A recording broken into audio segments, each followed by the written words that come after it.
संगमशेवरे येथील भीमा नदीच्या काठी असलेला प्रमुख रस्ता मेघा कंपनीने कॉन्क्रिटीकरण करून देण्यात यावा व संगम वाफेगाव या ठिकाणी गतिरोधक बसवण्यात यावेत या प्रमुख मागणीसाठी युवासेना जिल्हा प्रमुख गणेशदादा इंगळे यांनी आमरण उपोषण चालू केले आहे। या उपोषणास सोलापूर जिल्ह्याचे नेते डॉक्टर धवलसिंह मोहिते पाटील यांनी सदिच्छा भेट दिली।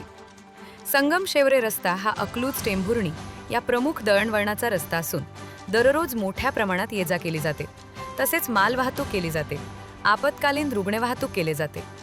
याच रोडवरती अनेक साखर कारखान्यास ऊस वाहतूक केली जाते। रस्त्याचे नुकसान झाल्यामुळे सामान्य नागरिकांना नाहक त्रास सहन करावा लागत आहे। प्रचंड मोठमोठ्या खड्ड्यांचे साम्राज्यामुळे सामान्य माणसांचे मणक्याचे तसेच धुळीमुळे शोषणाचे आजार मोठ्या प्रमाणात होत आहेत। यावेळी मेघा कंपनीला लक्षात आणून सुद्धा ते दुर्लक्ष करत आहेत।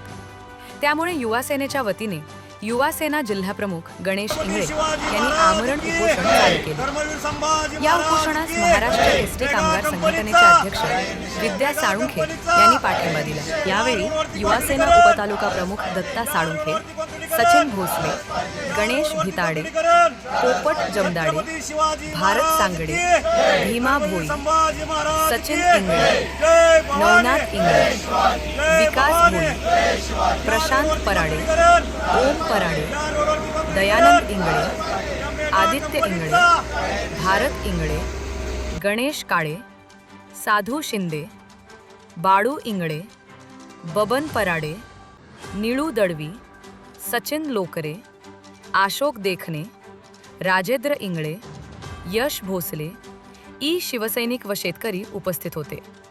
यावेळी अकलूज पोलीस स्टेशनच्या वतीने हवालदार स्वप्नील गायकवाड साहेब यांनी बंदोबस्त पुरवला।